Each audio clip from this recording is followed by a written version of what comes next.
London, 1852. The chandeliers of Lady Pembroke's spring ball blazed with 1,000 golden candles, spilling brilliance over silk gowns and polished boots. Laughter swirled through the air like perfume, but beneath the glitter lay the sharper scent of gossip, always ready to sting.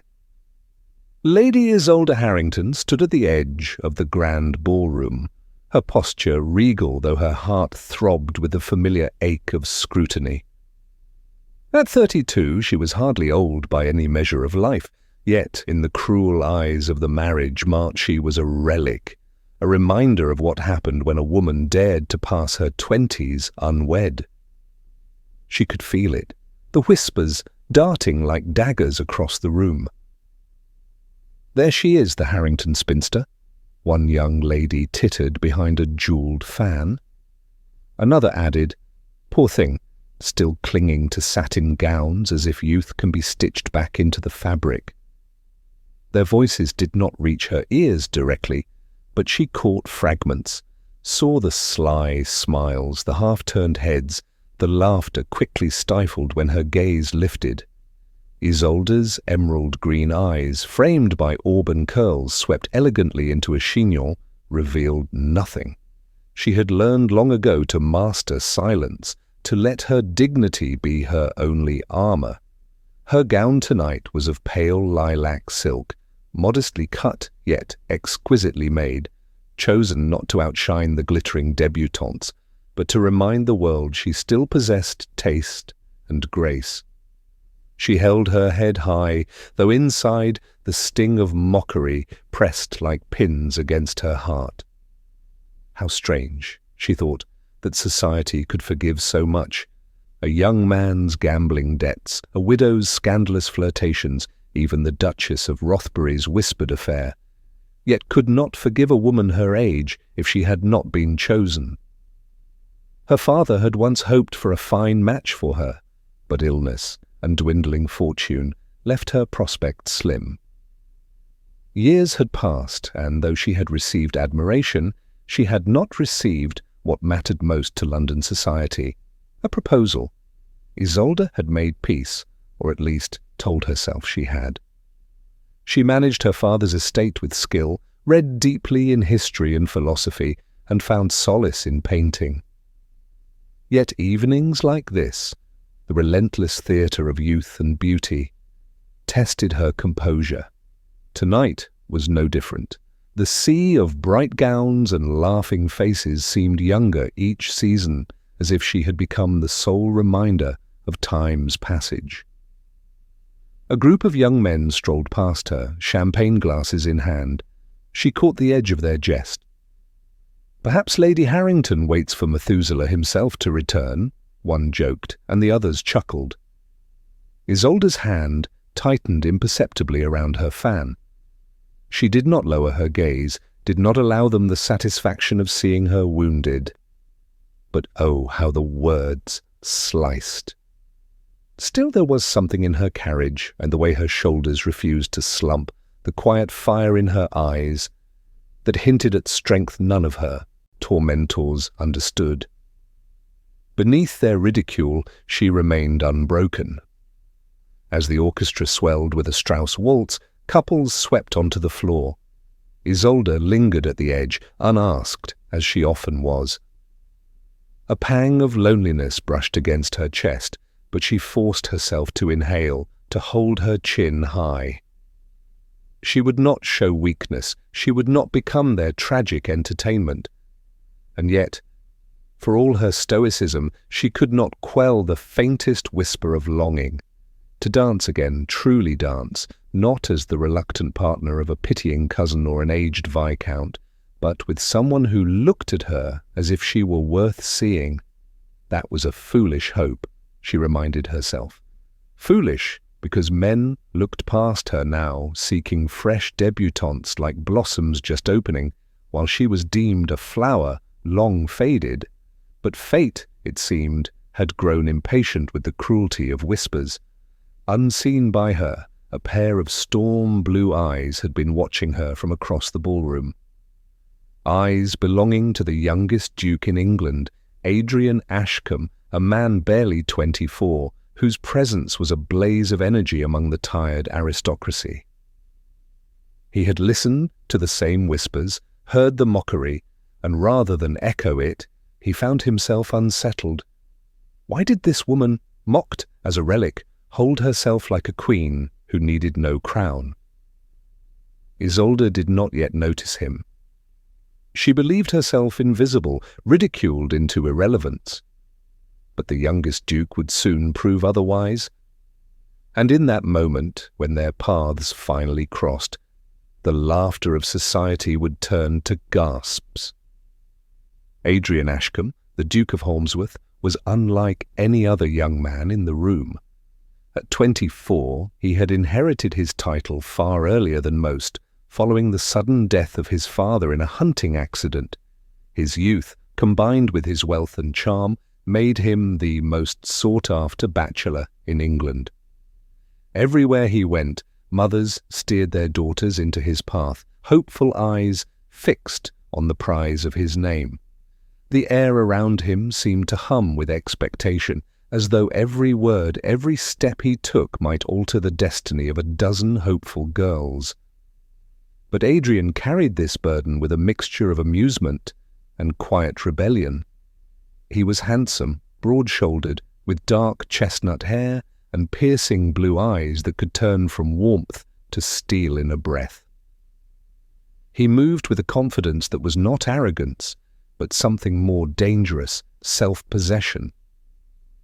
The world wanted him to choose a girl of 17, someone delicate, pretty, malleable, who would make a charming duchess in the portrait galleries. Adrian, however, found the endless parade of simpering smiles and rehearsed giggles increasingly tedious. As he entered Lady Pembroke's ballroom that night, the orchestra's violins announcing his arrival as if he were royalty, the young ladies flocked like moths to flame. He greeted them politely, a bow here, a courteous smile there, but his attention slipped from them within moments. It was then, across the sea of pastel gowns and glittering jewels, that he saw her. Lady Isolde Harrington. She stood apart from the crowd, a figure of quiet grace, her lilac gown catching the candlelight with soft brilliance. Around her swirled the cruel laughter of the young, but she did not bend beneath it. Her emerald eyes were steady, her spine unbowed, as though she had built a fortress of dignity that no dart of ridicule could truly pierce. Adrian felt a jolt, sharp and unexpected, as if the entire room had shifted to bring her into focus. He had heard of her, of course, everyone in society had. The Harrington spinster, they called her, always with a curl of the lip. 32 and unwed, as though such a thing were an affliction. He had even overheard whispers that she was bitter, that she scorned the company of men. Yet as he watched her from across the ballroom, he saw none of that. He saw composure, he saw elegance, he saw fire, banked low, but not extinguished. For a moment he did nothing, only observed. The young debutantes fluttered around him, chattering like birds, but his mind was fixed. He wondered what it felt like to carry oneself so unshaken in the face of mockery, what it meant to endure scorn and yet remain regal. He had been pursued, yes, but never ridiculed. He had never tasted that brand of cruelty, and yet she had, and somehow it had not broken her. Adrian's jaw tightened. He had grown tired of society's hollow performances, but this quiet defiance, was real. Your Grace, Lady Clarissa Montrose, in a froth of pale pink satin, touched his arm and tried to draw his gaze. Would you honour me with the first dance? Adrian's lips curved in the kind of polite smile that gave nothing away. Forgive me, Lady Clarissa, I already have someone in mind. Her painted smile faltered as he stepped past her, leaving the flock of hopeful girls in his wake. He moved through the ballroom with easy strides, his eyes fixed unerringly on Isolde. The crowd seemed to part for him, as though even they sensed something unusual was about to occur. Isolde, meanwhile, was gathering the threads of her composure. She had just endured another hushed giggle from two girls barely out of the schoolroom when she sensed movement before her. Looking up, she found herself staring into the storm-blue eyes of the Duke of Harmsworth. For a breath, her world tilted. Of all the men in the room, why him? Why her? She opened her lips, but no words emerged. Adrian bowed, the perfect execution of courtesy, but his voice carried warmth that startled her. "Lady Harrington," he said, his tone low enough for her alone, "would you do me the honour of this dance?" The words struck the ballroom like a bell. Conversations stilled, fans froze mid-wave, and a ripple of shock spread outward. The youngest duke in England, asking the ridiculed spinster? Whispers ignited instantly, louder than before, buzzing through the air like angry wasps. Isolde's pulse thundered in her ears. Every eye was on her, waiting for her humiliation to deepen, for her to falter. And yet, beneath the blaze of scrutiny, she saw something in Adrian's gaze that was not mockery. It was curiosity, respect, a challenge. Her fan trembled faintly in her hand. Did she dare? And so began the moment that would turn ridicule into scandal, the moment when the youngest duke in England set his course toward the woman society had discarded. For a heartbeat, Isolde could not breathe. The Duke of Harmsworth, the youngest duke in England, the man every debutante whispered about as though he were a prince from a fairy tale, stood before her with his hand extended. She had expected polite disinterest from him, perhaps even a courteous nod of acknowledgement. But this public invitation was unthinkable. Around them, silence rippled like a stone cast into still water. Ladies clutched their fans tighter, men exchanged incredulous glances, and the musicians faltered, their bows hesitating against strings. Lady Clarissa Montrose's painted smile collapsed entirely, her eyes narrowing like a blade unsheathed. Isolde's instinct urged retreat. She could already imagine the cruel aftermath if she accepted, the whispers that she had flung herself into the Duke's notice, the accusations that she was desperate. But when she looked into Adrian Ashcombe's eyes, she saw no mockery. His gaze was steady, warm, and, to her astonishment, sincere. With quiet dignity, she placed her gloved hand into his. "It would be my honour, Your Grace," she said, her voice calm despite the racing of her heart. A collective gasp swept the room as Adrian led her to the centre of the ballroom. At once, the orchestra recovered, striking up the lilting rhythm of a Strauss waltz. All around them, couples hesitated before joining, as though unsure whether the floor still belonged to them or whether it had become a stage for scandal. Adrian placed his hand firmly at her waist, his other lifting hers with precision. Their first step into the dance sent another murmur through the crowd. To Isolde, the sensation was surreal. It had been years since she had danced so freely. Her last true waltz, stolen before whispers of "too old," had banished her to the sidelines. Yet in Adrian's arms the world narrowed until all that remained was movement, music, and the steady pressure of his guiding hand. "You're trembling?" he murmured, his voice just audible above the violins. "Because every eye in the room is waiting for me to falter," she replied, forcing a small, wry smile. "Then let them wait in vain," Adrian said simply.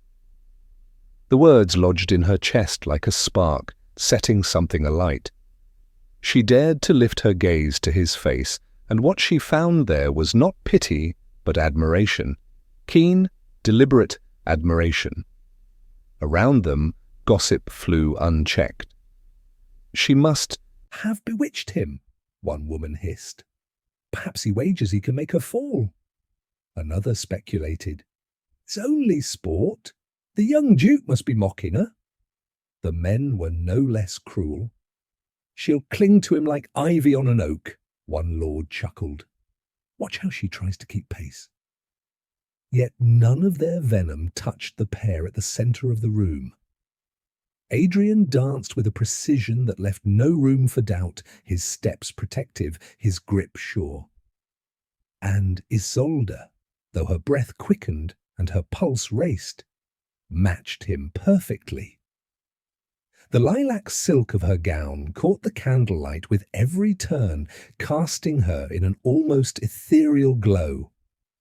At the far end of the ballroom, Lady Clarissa Montrose could bear no more. She leaned toward her circle of admirers and said loudly enough for all to hear, "How tragic to see a duke waste his youth on a woman nearly old enough to be his aunt." Laughter followed, sharp and cruel. Isolde heard it. Of course she did. But this time, something in her shifted. Instead of shrinking, she raised her chin higher, her steps growing surer beneath Adrian's guidance. She felt the weight of his gaze, the subtle squeeze of his hand at her waist, as though urging her, "Do not bow to them. Not while I stand with you." When the final notes of the waltz rang out, the ballroom erupted into uneasy applause.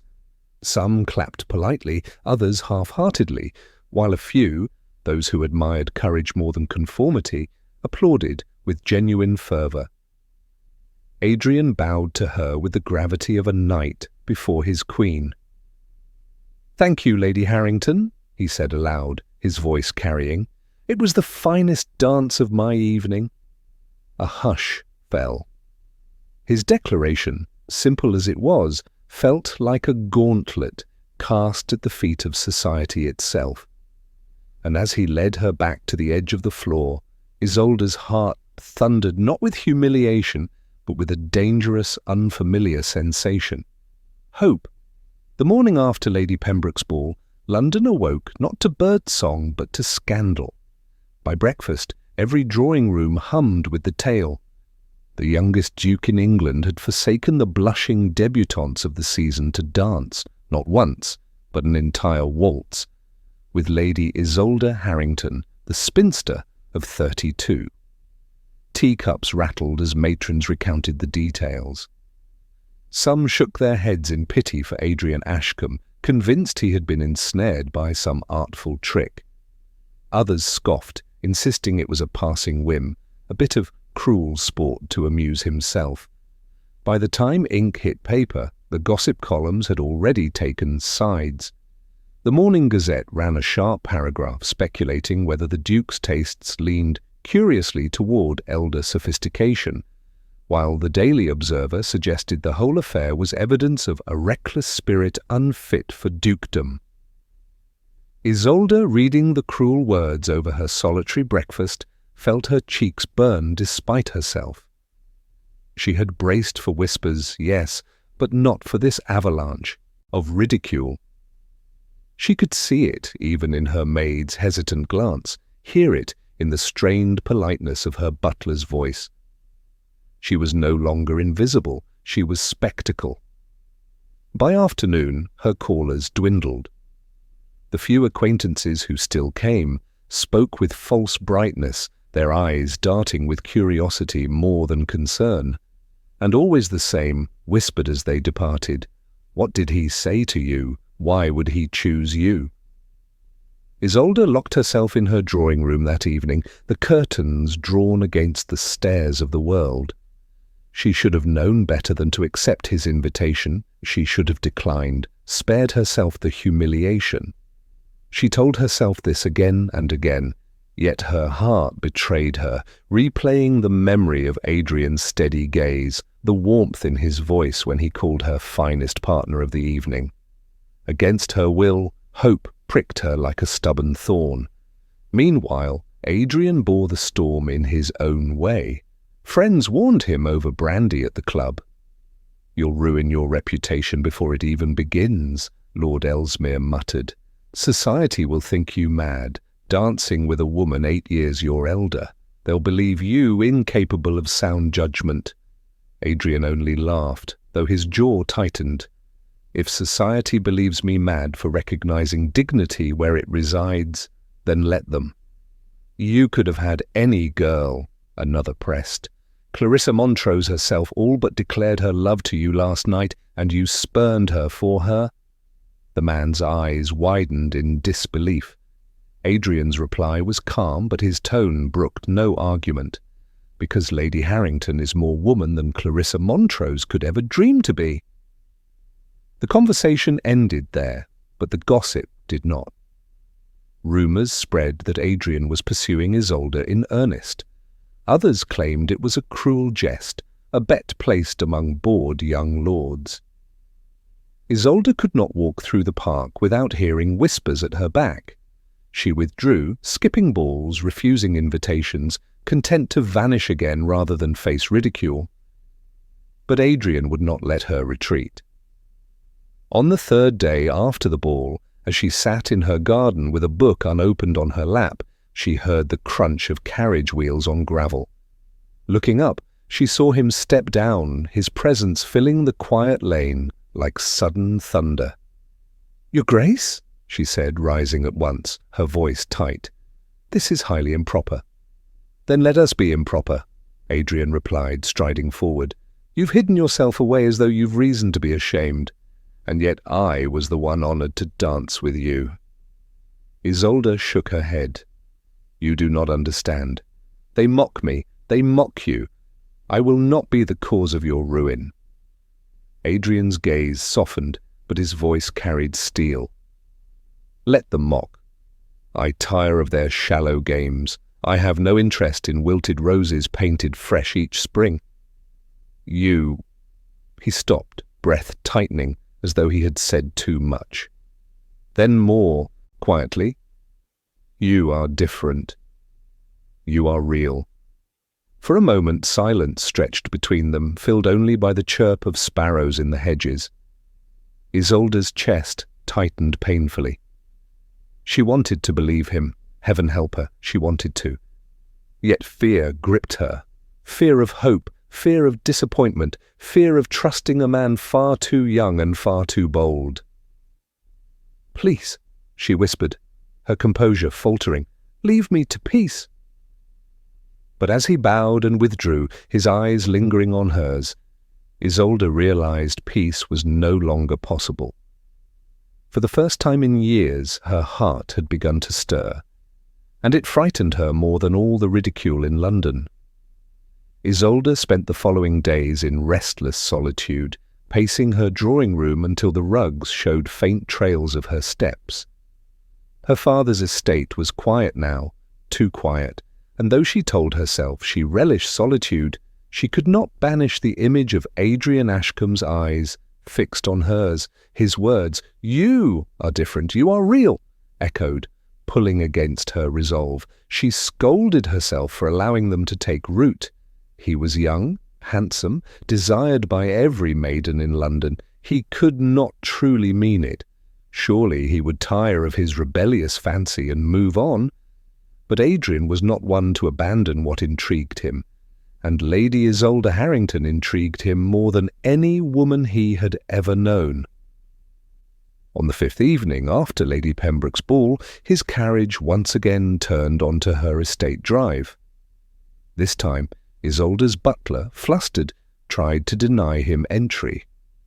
Adrian brushed past with the authority of a man who had never been told no.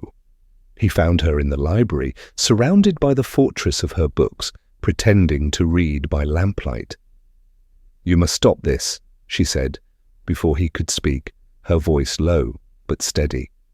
"Your presence here ruins me further." Adrian ignored the words. Instead, he stood before the fire, his hands clasped behind his back, his broad shoulders outlined by the glow. "Lady Harrington," he began, "do you know what I saw when I first entered that ballroom?"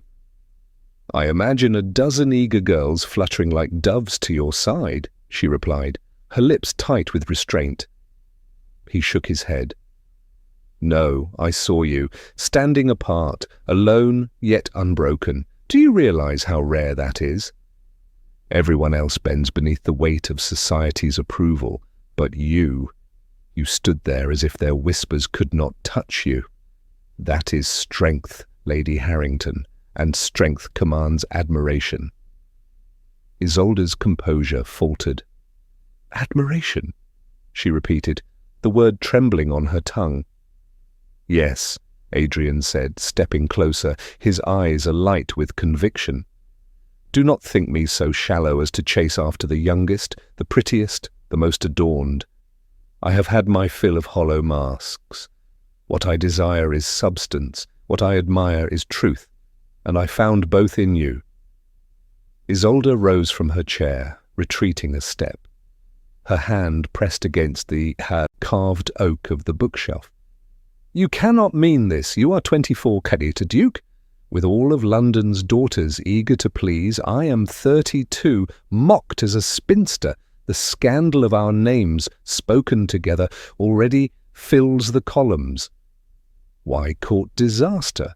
"Because," Adrian replied, his voice firm yet softened with warmth, "I would rather endure the sneers of 1,000 fools than lose the one woman who made me feel I have met an equal." His words struck her with the force of a storm. Equal. No man had ever spoken to her thus, not even in her youth when she was briefly courted. She had always been weighed, measured, judged, but never honoured. Yet here was Adrian, the youngest duke in England, placing her not beneath him nor above him, but beside him. She turned away, her breath uneven, afraid he might see the tears brimming in her eyes. "You speak as if this is some grand tale," she said softly, "but tales end poorly when the world turns against them." "Then let the world turn," Adrian murmured. He stepped nearer, close enough that she felt the warmth of him. "I do not ask for your hand, not yet. I only ask that you believe me when I say I see you, not as society names you, but as you are." Isolde closed her eyes, battling the tremor in her chest. To be seen, truly seen, was both intoxicating and terrifying. She wanted to believe him, but belief carried the risk of shattering if this flame proved false. When she finally looked at him, she spoke with the honesty of one stripped of defences. "If you mean to toy with me, Your Grace, know that I will not survive it." Adrian's expression softened. He bowed his head, a gesture of respect more powerful than any flourish. "I swear, Lady Harrington, I have never been more serious in my life." And in that stillness, beneath the quiet crackle of the fire, Isolde felt her heart give a dangerous trembling answer. Not aloud, not yet, but within. If London society thrived on scandal, then Lady Clarissa Montrose was its most eager patroness. Beautiful, ambitious, and no stranger to manipulation, Clarissa had been certain the Duke of Halmsworth would one day be hers. For years her mother had manoeuvred carefully, arranging dinners, ensuring her daughter stood at every gathering in Adrian's path, whispering encouragements about the inevitability of their union. Clarissa had believed it as gospel. After all, what other outcome could there be? She was young, wealthy, and accomplished in every art expected of a duchess. And yet, in a single evening, everything had shifted. Adrian had not only ignored her, but had deliberately chosen Lady Harrington, a woman Clarissa and her circle had mocked mercilessly for her age. To Clarissa it was an unthinkable insult, one that cut deeper than any slight she had endured. If Adrian intended to pursue such folly, then she, Clarissa, would make certain it ended in ruin.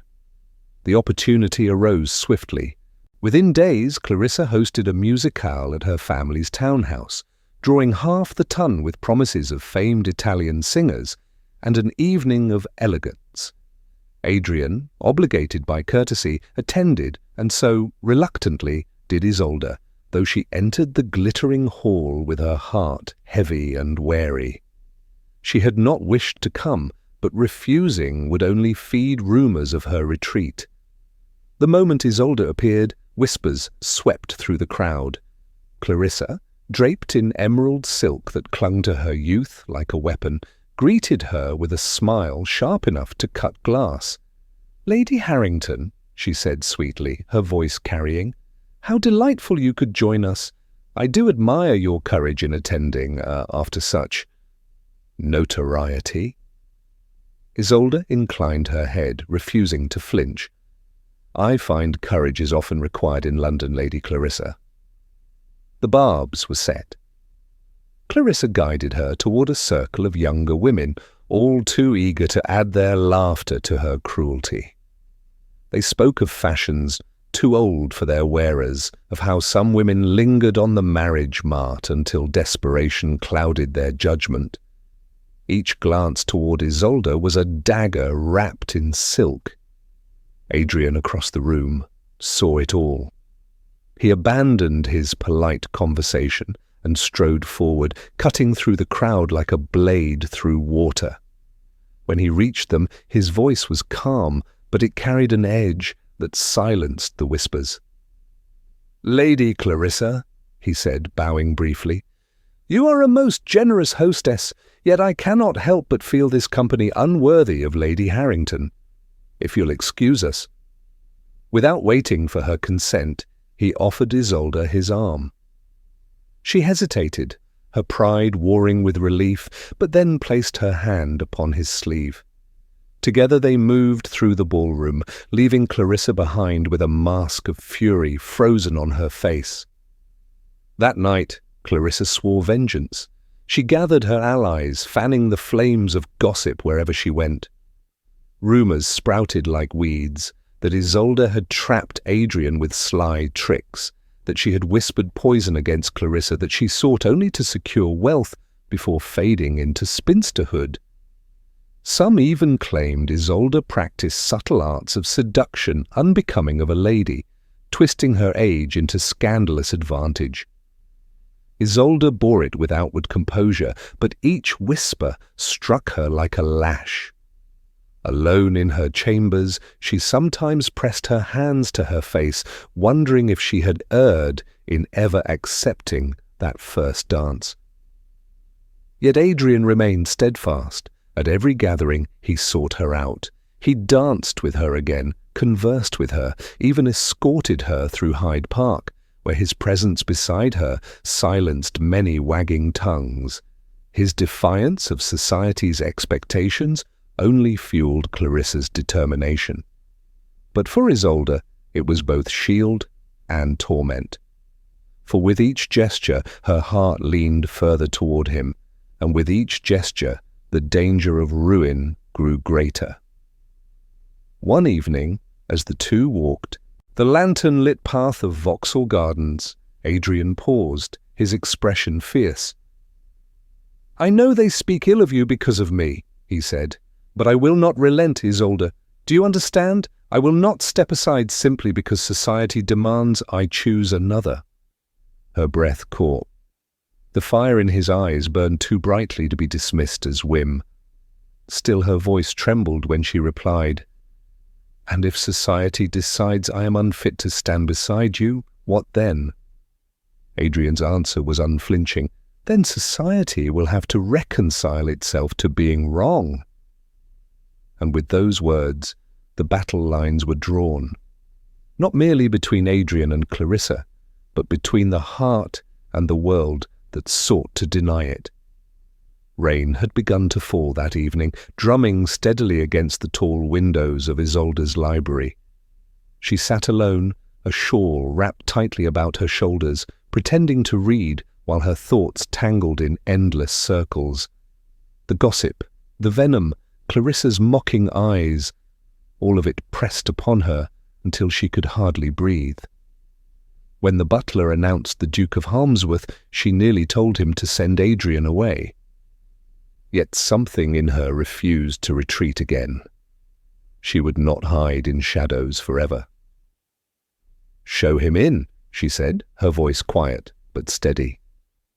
Adrian entered, damp from the rain, his dark hair disordered, his greatcoat slung carelessly over his arm.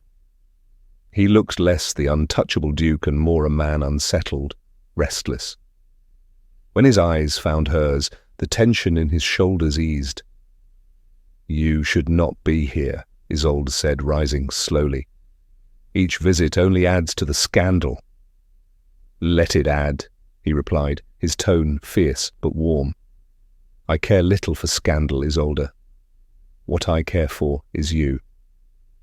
Her heart stumbled. She turned away, pacing toward the fire. "You speak so easily, as if words could shield me, but you must know what they say. That I've ensnared you, that I am desperate, that you'll cast me aside once you tire of this game." Adrian closed the distance between them in 2 strides. "Do you think me so cruel?" His voice cracked with something raw. "Do you believe I would toy with you, knowing the cost it would exact?" She met his gaze, her chin high, though her eyes shimmered. "I believe men of power are rarely denied what they desire. And when novelty fades, so too does their attention." For a long moment silence hung between them, broken only by the rain. Then Adrian exhaled, the breath heavy, as though tearing away some hidden armor. "Perhaps I should tell you what I swore I never would, the truth of why I sought you out that night." Isolde's breath caught. She braced herself, fearing some confession that would shatter her fragile hope. "When my mother died," Adrian began, his voice low, "I saw how society devoured grief. They whispered of her decline at teas, speculated about my father's sorrow as though it were theatre. I swore then I would not live, for their gaze. And yet I found myself trapped, expected to marry swiftly, to choose among the shallow flock presented to me each season. I grew weary of the masks, the painted smiles, the hollow laughter, until I saw you." Her lips parted, but no words came.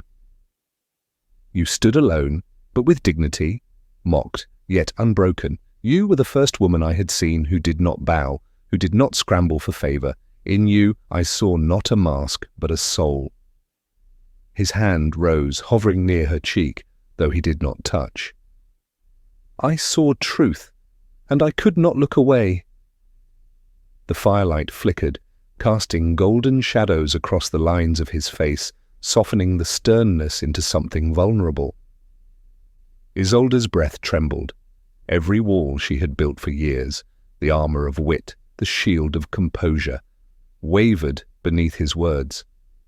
"I am no longer young enough to believe in fairy tales," she whispered, "but I cannot deny what I feel when you look at me. It frightens me." Adrian's lips curved in a faint, aching smile. "It frightens me as well. But perhaps the things that frighten us most are the very things worth holding." She should have stepped back. She should have reminded him of propriety, of caution. Instead, she found herself caught in the gravity of him, her pulse racing as though she were once again a girl at her first ball. When his hand finally touched her cheek, it was gentle, reverent, as though he feared she might vanish. And when she did not pull away, his thumb brushed softly against her skin, igniting a warmth that spread through her entire being. Neither spoke the words that lingered unspoken, but in that fragile moment, something greater than words bound them, a recognition, a silent vow that whatever storms lay ahead, their hearts had already chosen. It was inevitable that Clarissa Montrose would not relent quietly. For weeks her venom had festered in whispered parlours and printed insinuations, until she devised the perfect stage for her triumph, Lady Danforth's midsummer ball. The entire ton would be present, and Clarissa intended nothing less than Isolde Harrington's ruin. Isolde arrived with her head held high, her gown of deep sapphire silk catching the candlelight like a calm sea against the tide of pale pastel. Adrian escorted her, his arm firm beneath her hand, yet even his presence could not silence the rush of whispers that followed their entrance. There she is. Imagine the audacity. He must be bewitched. Clarissa, radiant in ivory lace, made her move as the musicians paused between sets. With a voice pitched just loud enough to carry, she turned to her circle and said, "It is touching, is it not, that the Duke of Harmsworth should extend such charity to Lady Harrington, a kindness for a woman past her bloom?" The words struck like a whip. Laughter, thin and cruel, rippled through the crowd. Isolde froze, the heat of humiliation burning her skin. For a heartbeat, she considered fleeing, to let them win, to retreat into silence once more. But Adrian's voice cut through the laughter, sharp and commanding. "Charity?" He stepped forward, drawing every gaze. "You mistake me, Lady Clarissa. I do not dance with Lady Harrington out of pity. I stand with her because she is the finest woman in this room, in wit, in dignity, in spirit. If any here fail to see that, it speaks not of her lack, but of their blindness." A hush fell, broken only by the clatter of a fan dropping to the floor. Clarissa's face blanched, then flushed crimson. Still Adrian was not finished. He turned deliberately, taking Isolde's hand in his and lifting it to his lips. The gesture was bold, intimate, unmistakable.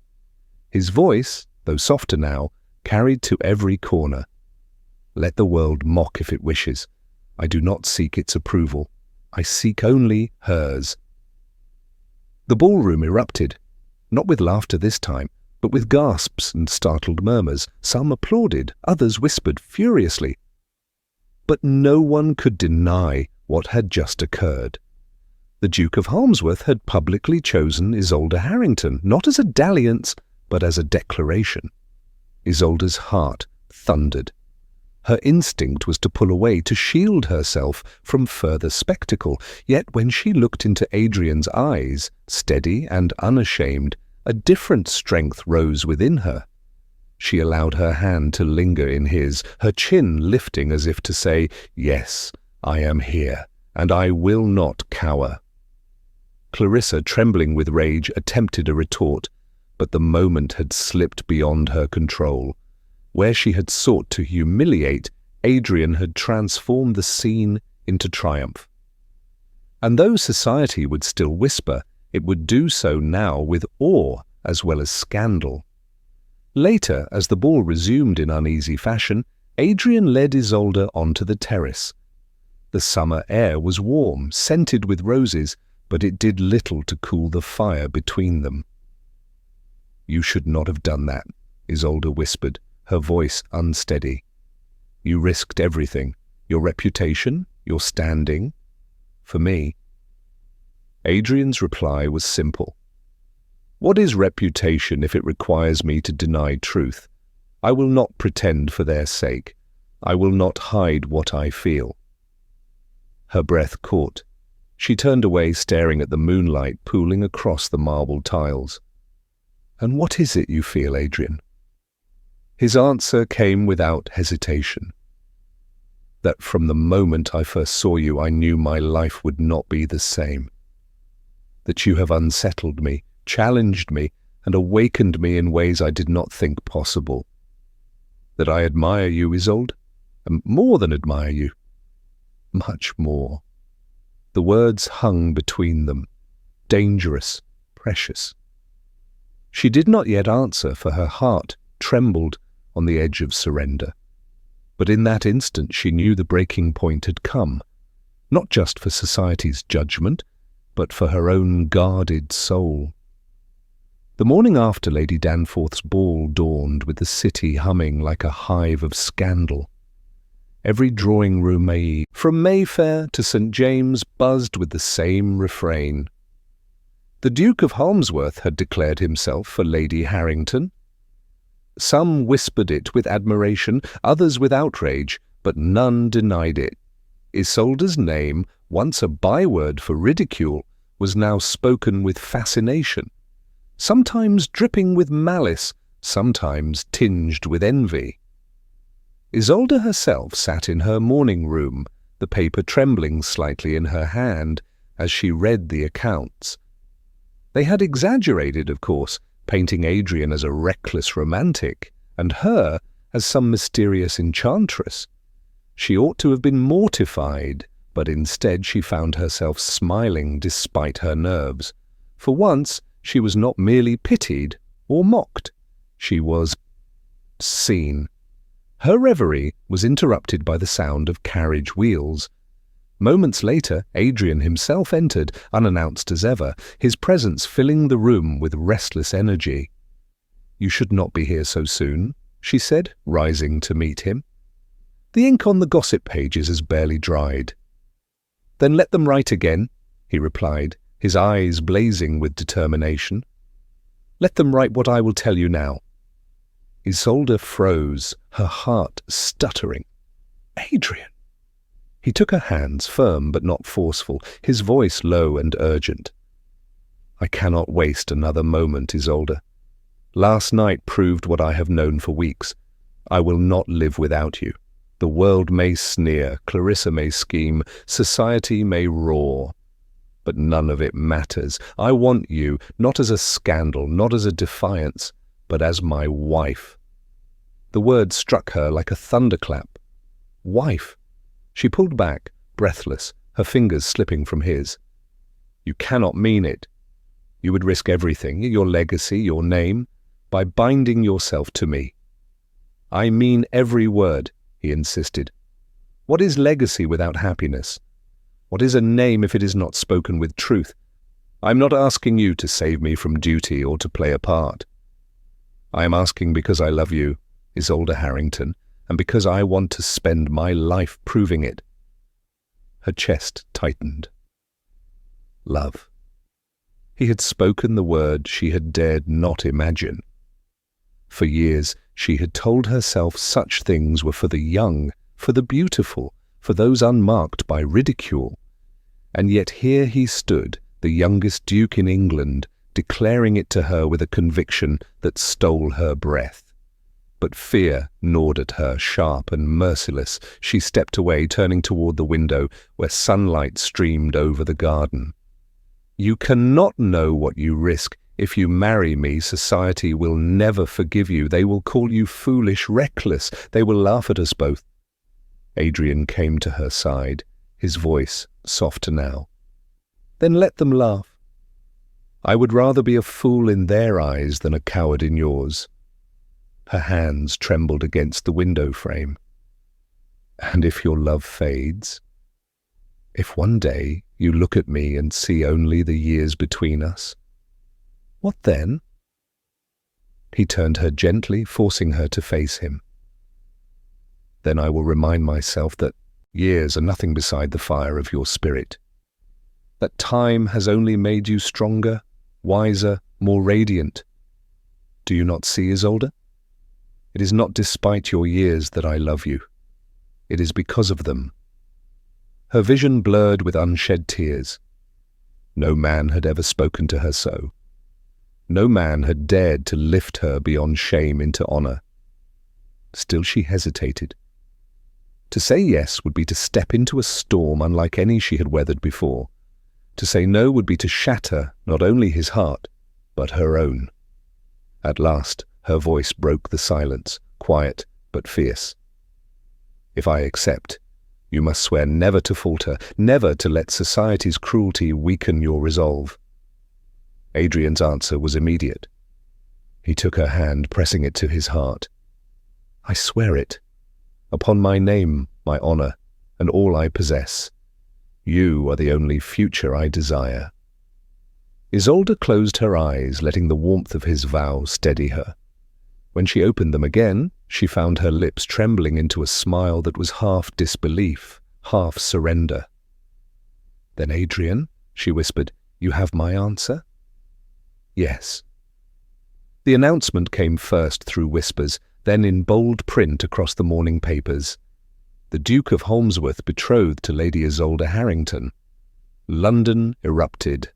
Parlours buzzed with disbelief. Tea shops brimmed with speculation. Half the ton declared it madness. The youngest duke in England throwing himself away on a woman 8 years his senior, a woman long dismissed as a spinster. The other half, though quieter, could not help but marvel at the audacity. Some even spoke of romance, though always in hushed tones, as if to confess admiration for such a match was dangerous.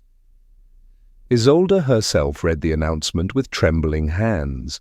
To see her name alongside his in ink felt unreal, like stepping into someone else's story. Her brother Charles, though startled, clasped her shoulders with rare tenderness. "At last," he said softly, "someone has seen you as you deserve to be seen." But for every kindness there were crueler responses. Invitations once freely offered began to arrive begrudgingly, if at all. At a soirée hosted by the Duchess of Pembroke, Isolde endured icy stares and murmurs so sharp she felt them slice her skin. A lady she had once called friend turned away without acknowledgement, and always hovering nearby was Clarissa Montrose, her smile brittle, her eyes gleaming with venom. Clarissa had not taken the defeat quietly. In salons and drawing rooms she fanned every ember of gossip into flame. "It is unnatural," she declared with feigned sorrow. "A duke of such promise shackled to a woman past her prime. It cannot be love. It must be some scheme. Perhaps Lady Harrington contrived it to secure her fading fortunes." The words spread, vicious as wildfire. Soon pamphlets appeared in Covent Garden, mocking cartoons that exaggerated Isolde's age, depicting Adrian as a boy ensnared by an older temptress. Isolde bore it in silence, her composure steady though her heart ached. Adrian, however, would not remain silent. At a grand dinner hosted by Lord Ashworth, he rose during the toasts, his gaze sweeping the glittering crowd. "There has been much talk of my engagement," he began, his voice strong, unyielding. "Let me speak plain. I have chosen Lady Harrington not because of her wealth, nor out of pity, nor under persuasion. I chose her because she is the finest woman I have ever known, and because I love her. Those who cannot understand it may comfort themselves with their smallness of vision. I will not." A stunned silence followed, broken by tentative applause that grew until half the room was clapping. Clarissa, white with fury, crushed her fan in her hand. After the dinner, she struck back with renewed cruelty. At the opera, she manoeuvred herself into Isolde's path, her voice dripping with false sympathy. "My dear Lady Harrington, how very brave of you to endure all this attention, to be ridiculed so publicly. I cannot imagine the strain, but then I suppose you must take what you can, at your age." Isolde stiffened, ready to walk away, but Adrian's hand closed gently over hers. He turned to Clarissa, his expression carved from ice. "Enough! If you cannot summon grace, then summon silence. I will not hear another word against the woman I am to marry." The surrounding crowd gasped at his bluntness. Clarissa, humiliated, dipped a trembling curtsy before retreating. Yet even in retreat, her eyes promised retribution. Later that night, in the quiet of Isolde's garden, Adrian took her hand. "I know this storm has cost you dearly," he murmured, "but trust me, Isolde. When the storm passes, it will leave us stronger." Tears stung her eyes, though she forced a smile. "You speak with such certainty, but sometimes I wonder if love can truly withstand so much." Adrian drew her close, his voice a vow against the dark. "It is not love if it falters at whispers, and my love for you does not falter." For the first time, Isolde allowed herself to lean into him fully, her head resting against his shoulder. The world might rage, society might scorn, but in that fragile moment, she believed. The weeks following the engagement were a blur of preparation and resistance. Dressmakers came and went, invitations were drafted, and carriages arrived daily at Harrington House. Yet beneath the bustle, a tension simmered. Society had not grown kinder. If anything, its cruelty sharpened. At the heart of this storm stood Clarissa Montrose, more determined than ever to break them. For if Adrian married Isolde, it was not only her pride that suffered, it was her future. She had built her life upon the expectation of becoming Duchess, and she would not surrender that crown without a final battle. Her scheme took form during the grand charity gala hosted by Lady Grantham. It was a glittering event attended by the highest names in London. Chandeliers bathed the ballroom in golden light, and music floated like perfume through the air. Isolde arrived in a gown of pale silver satin, chosen carefully to be modest, yet luminous. Adrian, ever steady at her side, looked down at her with such quiet pride that for a brief moment she felt invincible. But Clarissa was waiting. As the evening progressed, she manoeuvred the crowd with practiced ease, ensuring that every word, every whisper reached its intended ear. And then, with a voice clear enough to cut through the music, she struck. "It is admirable, is it not?" she said, to a circle of eager listeners, her eyes locked on Isolde. That Lady Harrington should so boldly aspire above her station, a woman of 32, clinging to youth, binding herself to a man who could have chosen anyone. Tell me, is it love or desperation? The laughter that followed was cruel, sharp, and merciless. It carried across the ballroom like smoke, reaching Isolde's ears. Her cheeks burned. She wanted to shrink, to vanish, to escape into the shadows where their scorn could not pierce her. But Adrian heard it too. In an instant he crossed the floor, his presence commanding silence. He took Isolde's hand firmly, raising it for all to see. "Desperation," he repeated, his voice ringing with steel. "No, this woman has never needed to beg, or cling, or deceive. She is more than any of you deserve to witness. I, Adrian Ashcombe, have begged her, for her trust, for her love, for her hand, and by some miracle she has granted it." Gasps rippled through the crowd. Clarissa's smirk faltered, but she rallied, her voice laced with venom. "You speak of miracles, Your Grace, but society will never forgive such a match. You tarnish your title, your lineage. Enough!" Adrian's voice thundered, silencing even the orchestra. He turned to face the assembly. "I will hear no more. My choice is made, and it is mine alone. If there are those who cannot accept it, then they may remove themselves from my company. I will not live my life shackled to their prejudice."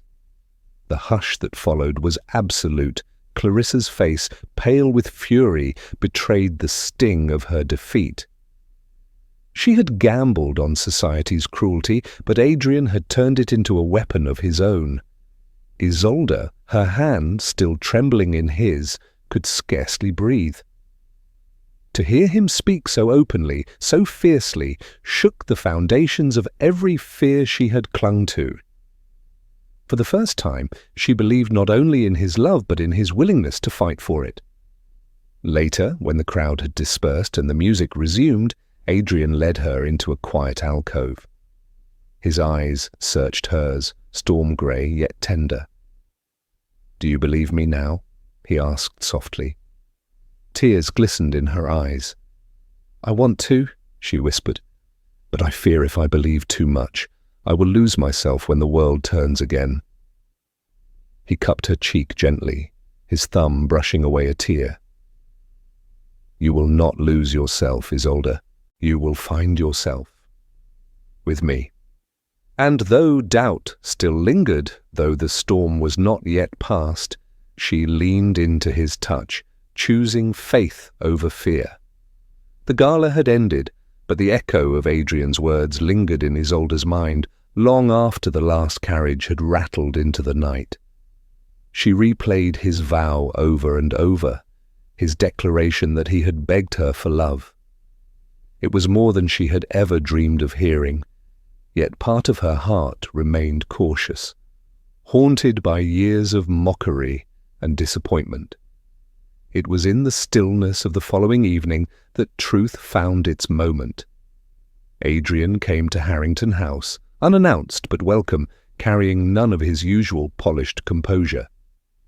His hair was mussed from the wind, his cravat loosened, his eyes shadowed, as if some weight pressed heavily upon him.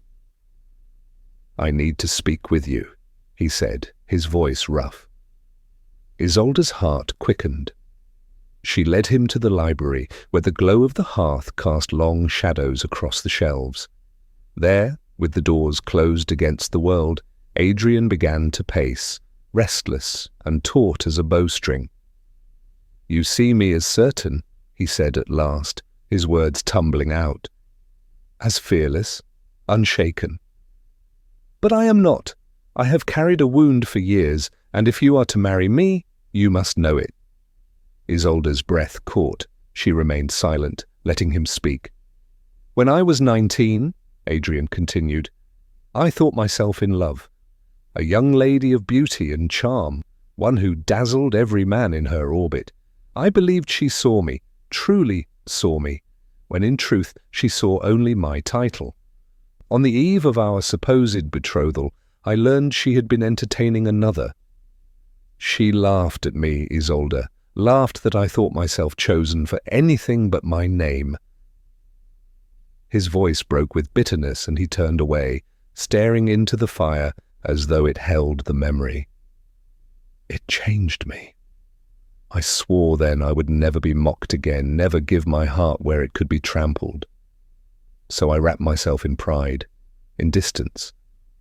I played the role of the unflappable duke. And yet, here you are, and everything I swore has come undone." Isolde rose, her skirts whispering across the rug. She approached him slowly, her heart twisting with both sorrow and tenderness. "Adrian!" He turned to her, his eyes fierce, vulnerable. "You must understand, I am terrified because I love you more than I thought myself capable of loving anyone, and if you turned from me, if you scorned me, it would break me in ways that girl never could. That is the truth I carry, Isolde. My pride is nothing compared to what you mean to me." For a long moment, silence filled the room, broken only by the crackle of the fire. Then Isolde lifted her hand and placed it gently against his cheek. "You think your wound makes you less," she said softly. "But it is the wound that makes you real. You are not a statue of marble, Adrian. You are a man.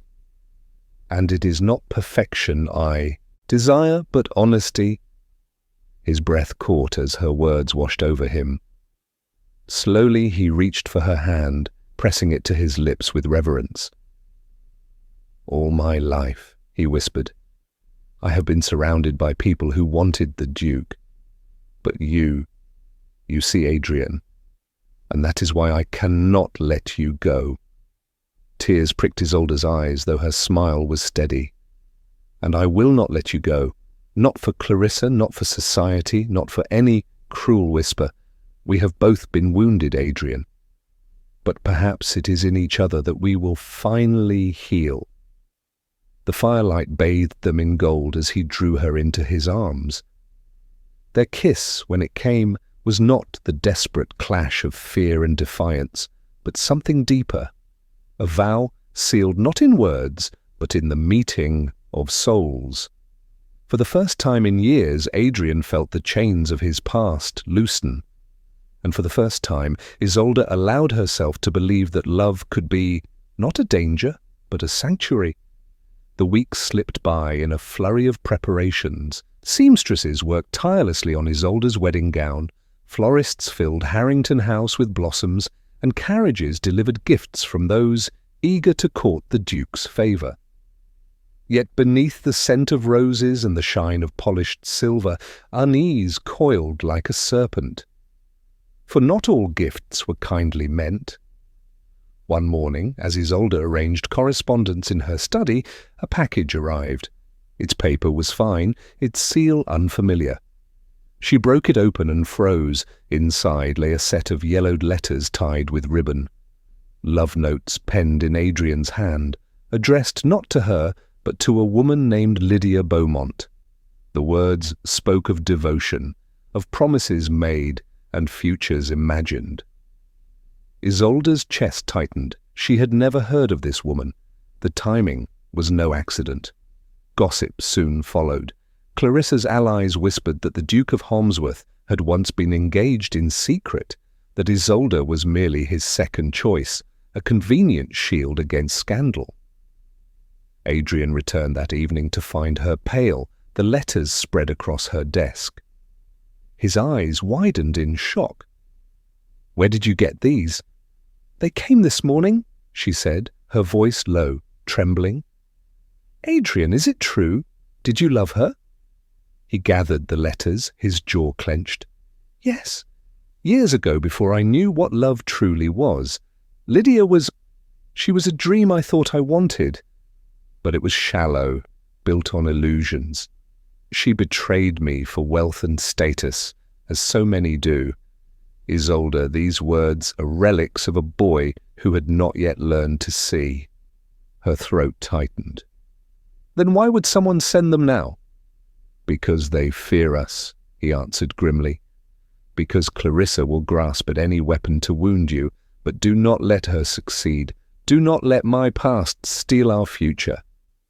Isolde turned from him, staring into the fire. She wanted to believe him, to trust the passion in his eyes. Yet the sting of the words she had read gnawed at her. She had spent so long mocked for being unwanted, and now even proof of his younger affections threatened to reopen old wounds. Seeing her silence, Adrian stepped closer, his voice raw. "Isolde, listen to me. I may have loved before, but never as I love you. With you, there is no illusion, no mask. It is truth. If you doubt that, then strike me down now, for I will not live without your trust." Her eyes met his, storm against storm, and then, slowly, she felt the fire of his conviction burn away her fear. She placed her hand on his chest, where his heart beat steady beneath her touch. "Then prove it," she whispered, "not with words written years ago, but with the life we will build. Show me that I am not second to anyone, that I am first and last and only." His hand covered hers, strong and sure. "You are. You always will be." The letters were cast into the flames, curling into ash as the fire consumed them. They watched together until nothing remained, until the past was reduced to smoke. But though the letters were gone, the trial had left its mark. Isolde knew Clarissa would not relent until the very day of the wedding, and Adrian knew that only by standing unshaken beside Isolde could he silence society's doubt. For love was not proven in dances or declarations. Love was proven in the trials that sought to break it, and their greatest trials still lay ahead. The morning of the wedding dawned grey and heavy, as though the heavens themselves held their breath. Rain lashed against the windows of St. George's Chapel, rattling the glass panes while guests streamed inside, shaking out cloaks and murmuring behind lace fans. Society had gathered in full.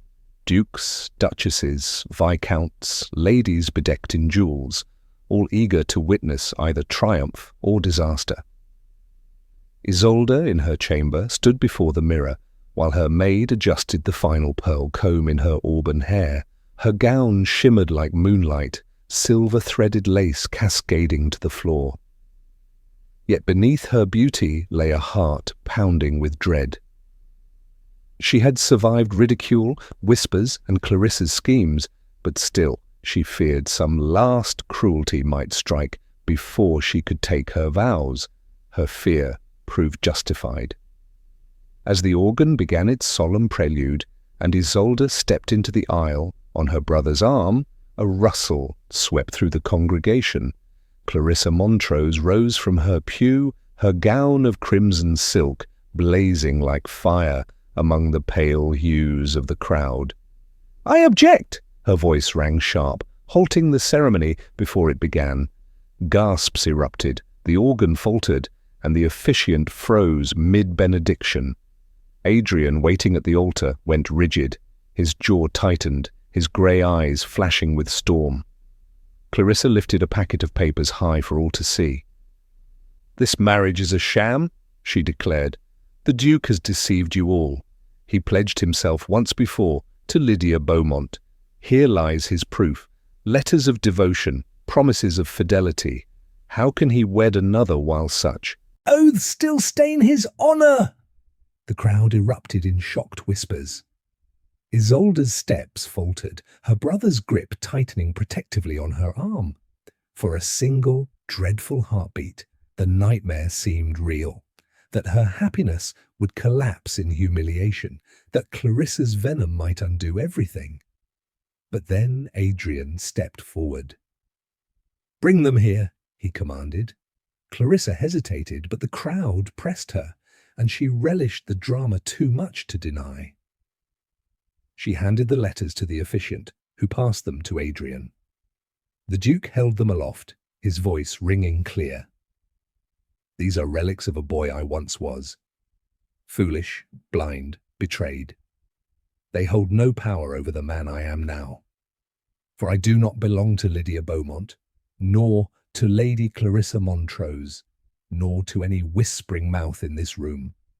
My heart, my vow, my very life, they belong only to Isolde Harrington." He tore the letters in half, the sound sharp as thunder, and let the fragments fall to the marble floor. Gasps turned into murmurs, murmurs into applause. Clarissa's face blanched. "You cannot dismiss them so—" "I can," Adrian cut her off, his gaze unyielding. "Because love is not proven by ink on paper written years ago. Love is proven by constancy in the present, by the courage to choose again each day. And today, before God and before all of you, I choose her." The chapel rang with the force of his words. Even the officiant, regaining his composure, nodded gravely. Isolde, tears shimmering in her eyes, stepped forward alone now, her brother releasing her with pride. She joined Adrian at the altar, her trembling hand finding his. "I too choose," she said softly, though the entire chapel heard. "Not despite what has been said, but because of it. For love that survives storms is love that cannot be broken." Clarissa, cornered by the shifting tide, attempted a final retort, but the murmurs turned against her. Guests averted their eyes, no longer eager to join her crusade. She sank into her pew, her defeat as complete as her scarlet gown was glaring. The ceremony resumed, the rain easing as if the heavens themselves yielded.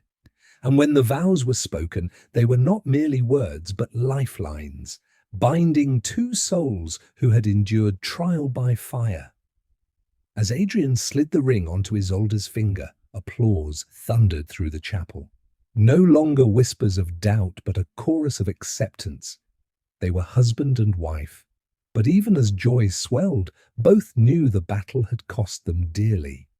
And their greatest test still lay not in society's gaze, but in the quiet moments when love must prove itself day by day. The storm had passed, though its memory lingered like the scent of rain on stone. Weeks after their wedding, life at Ashcombe Manor settled into a rhythm both new and astonishingly gentle. For Isolde, it felt like stepping into a dream she had never dared to imagine.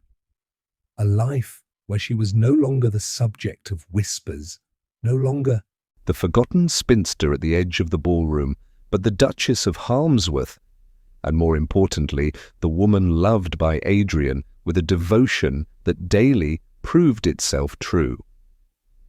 Society, fickle as ever, shifted in its tune. Those who had mocked her age now sought her company, praising her elegance, her composure, her quiet strength. Isolde received their flattery with the grace of one who no longer needed it, for she understood at last that her worth had never depended upon their approval. It had always been hers to claim. Adrian, too, was transformed. The mask he had once worn, the proud, untouchable duke, began to slip away. In its place stood a man who laughed freely in the garden, who rode at dawn with Isolde across fields washed in golden light, who lingered at her side during long evenings by the fire, reading poetry aloud, as though words themselves bent willingly to her presence. There were moments of doubt still, shadows that crept in during quiet nights, when Isolde wondered if she could truly hold the heart of so young a duke, or when Adrian feared his past cynicism might resurface. Yet these doubts, instead of driving them apart, became the soil in which their bond deepened. For each time fear rose, it was met not with silence, but with truth, not with pride, but with tenderness. One evening, as autumn settled over the manor, Adrian brought her to the west wing, a part of the estate she had not yet fully explored. At the end of a long corridor, he opened a door to reveal a room newly restored. "This was meant for my mother," he said softly. "She loved music, but it was abandoned after her death. I thought perhaps—" He trailed off, suddenly uncertain, a rare crack in his confident tone. Isolde stepped into the room. Sunlight streamed through tall windows, falling upon a gleaming pianoforte and shelves lined with freshly bound scores. Her throat tightened as she turned to him. "You did this for me?" He smiled faintly. "For us. For the life I want to build. One not haunted by the past, but filled with what brings you joy." She crossed the room and took his hands in hers. "Then let it be our sanctuary," she whispered. "A place where love has no fear." It became exactly that. On many evenings thereafter, the notes of Isolde's playing drifted through the halls, joined sometimes by Adrian's voice as he read or hummed along. The household grew used to the sound, the Duke and Duchess not merely existing side by side, but living together in harmony. Seasons turned. Winter brought snow that blanketed the gardens in white, where they walked arm in arm, leaving 2 sets of footprints behind them. Spring returned with roses that Adrian cut himself, presenting them to her with a boyish grin that belied his station.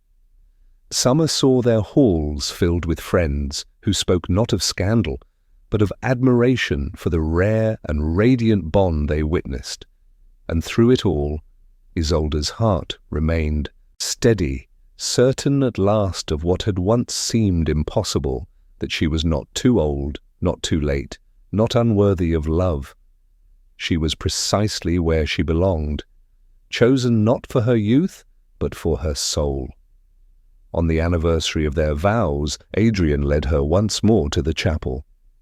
It was empty now, save for candles flickering in the dusk.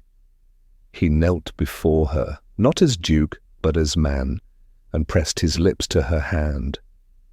"I chose you then," he said, his voice hushed, "and I choose you now. I will choose you every day until the end." Tears glimmered in Isolde's eyes as she lifted him to his feet and kissed him with the certainty of a woman who had weathered ridicule, loneliness, and doubt, and emerged triumphant. For theirs was not a marriage of convenience, nor of society's fragile approval. Theirs was a union forged in fire, proven in storms, and sealed in love that would endure beyond all whispers.